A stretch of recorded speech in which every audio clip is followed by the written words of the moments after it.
the race and the challenge. Good evening, America. The year is 1961.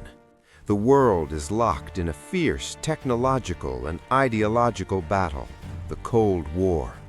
Our main rival, the Soviet Union, has just stunned the world by sending the first man, Yuri Gagarin, into orbit. They are winning the space race. It was a challenge that seemed impossible, one that redefined the very limits of human capability. On May 25th, President John F. Kennedy stood before Congress and delivered a promise that echoed across the nation. I believe that this nation should commit itself to achieving the goal, before this decade is out, of landing a man on the moon and returning him safely to the Earth. A nation was galvanized. This was no longer just about science or politics. It was about pride, potential, and fulfilling a truly American ambition. The clock was ticking.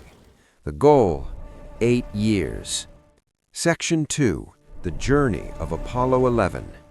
July 16, 1969. Cape Kennedy, Florida. The world holds its breath as 3 men, Neil Armstrong, Buzz Aldrin, and Michael Collins, strap themselves into the most powerful machine ever built, the mighty Saturn V rocket. Their destination, over 238,000 miles away. Their mission, Apollo 11. For 3 days they traveled through the vacuum of space, witnessing a sight few others would ever see. The full circle of Earth, a delicate marble of blue and white, framed by the deep black. On July 20th, the command module, Columbia, remained in lunar orbit with Michael Collins on board, while the lunar module, Eagle, began its descent. The landing was anything but smooth. Alarms blared, fuel was running critically low, and Armstrong was forced to manually fly the Eagle over a field of treacherous boulders.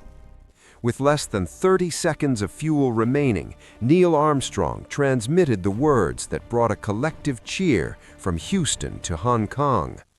"Houston, Tranquility Base here. The Eagle has landed." Section 3, The Moment and the Legacy. 6 hours later, the hatch opened. The world stopped.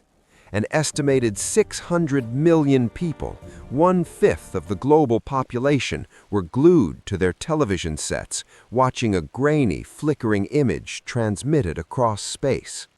At 10:56 p.m. Eastern Time, July 20th, 1969, Neil Armstrong's boot touched the lunar surface. That's one small step for a man, one giant leap for mankind. Buzz Aldrin soon joined him. For 2.5 hours they walked on an alien world, collecting samples and planting the American flag, a symbol of the nation's successful pursuit of the impossible. They left behind only a few things: the bottom half of the Eagle, a plaque reading, "We came in peace for all mankind," and a truly enduring inspiration. The moon landing was not just a feat of engineering, it was a demonstration of what is achievable when a nation unites under a common, audacious goal. It spurred innovation in countless fields, from computers to medical technology. 50 years later, the echoes of that giant leap still resonate. The challenge set by Kennedy was met, the decade was out, and the future of space exploration had just begun. The moon is waiting again, and the next giant leap is just around the corner.